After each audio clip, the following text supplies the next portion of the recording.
Also sie hat auch schon mal Musikunterricht oder beziehungsweise Klavierunterricht bekommen und solche Dinge. Sie hat ziemlich schnell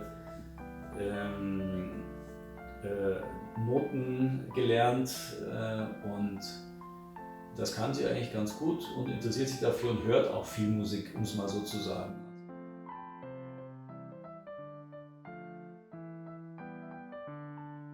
Portugiesisch ist die Muttersprache, weil ihre Mutter Brasilianerin ist und Portugiesisch mit ihr konsequent spricht. Also kann sie das verstehen und sprechen, wobei sie oft in Deutsch antwortet, weil sie weiß, dass meine Frau auch auf natürlich Deutsch versteht. Sie meint manchmal, sie ist ein X-Men sozusagen, weil sie nämlich Fähigkeiten hat, die andere nicht haben. Sie kann durch Wände hören.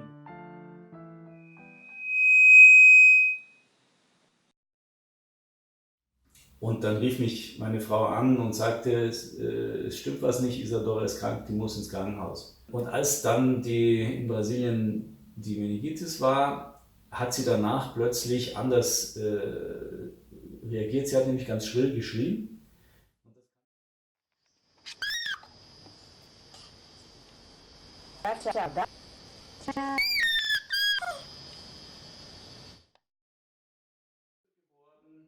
Und dann wurden verschiedene Tests gemacht, unter anderem spezielle Hörtests, wo sich dann schon im Grunde in der zweiten Woche herausgestellt hat, dass sie auf einem Ohr wohl gar nichts mehr hört und auf dem anderen Ohr hochgradig schwerhörig ist. Gehörlos oder so. Nee, gehörlos ist das da schwerhörig. Schwerhörig? Ist das so? Schwerhörig? Das ist, glaube ich, schwerhörig. Schwerhörig.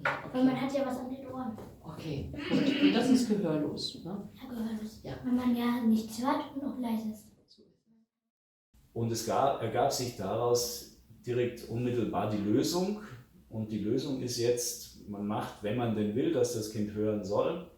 Und wir sind ja alle eine hörende Familie und natürlich wollen wir mit unserer Tochter kommunizieren, sprechend und hörend.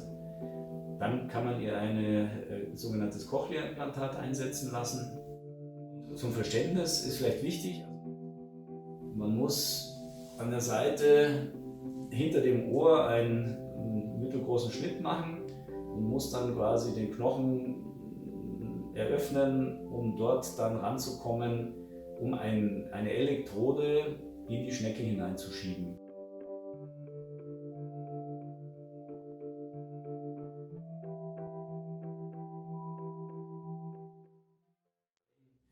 Und andererseits hat sie ja ein Ohr, wo sie noch was hörte. Das haben die also weiterhin als hochgradig schwerhörig definiert. Und das ist noch die Möglichkeit gewesen, es mit einem Hörgerät zu versorgen. Und so gesehen hat sie relativ flott das Hörgerät bekommen, während dann schon der Plan gemacht wurde, dass sie operiert werden soll.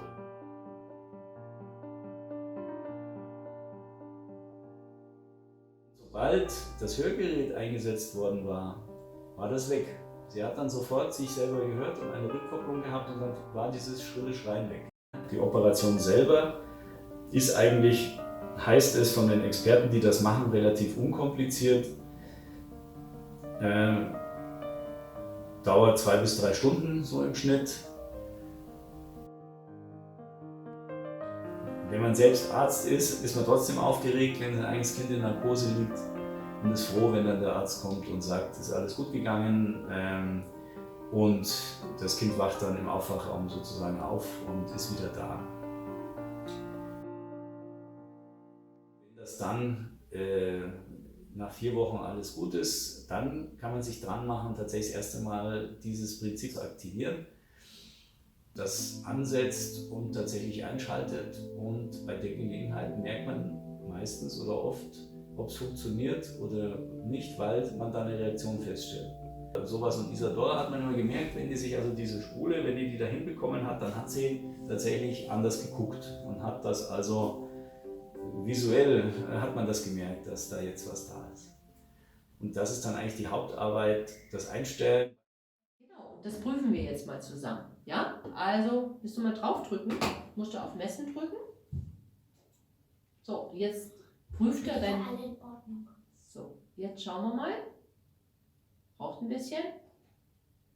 Gut. Klar, ist alles in Ordnung. Das sind die Tiefen. Richtig. Ah, jetzt Das ist wie beim Klavier, von den hohen Tönen zu den Tiefen. Warte mal, ich will mal Ja? Und alle Elektroden, wie viele hast du? Manchmal, das ist die Mitte. Das ist die Mitte, genau. Was? Hier liegen die Buchstaben und ja. Ich werde jetzt mal gucken, dass diese Schwelle gut hier in diesen mittleren Bereich reinpasst. Du kennst das? Also du musst mir jetzt ein bisschen behilflich sein. Du hörst jetzt einen Ton und sagst mir genau, wie du den Ton wahrnimmst. Isadora, es geht los. Gut, Gesundheit, Mittel. Gesundheit, super. Weiter.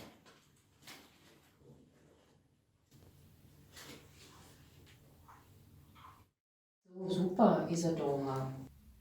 Und letztendlich war dann immer die Frage, ja, Inklusion, wir müssen doch jetzt alle Inklusion machen.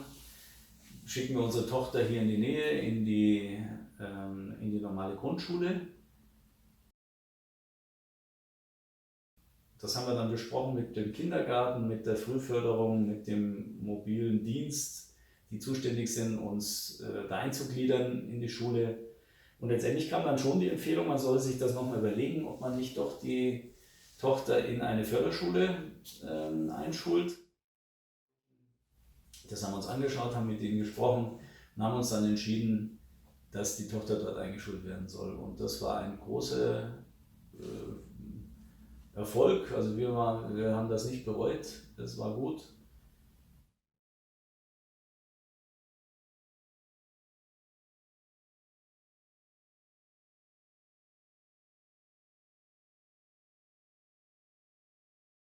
Isadora ist jetzt die dritte Klasse, die dritte, fünfte Klasse, die tatsächlich ab der 5. Klasse schon eine Inklusionsklasse am Gymnasium bietet.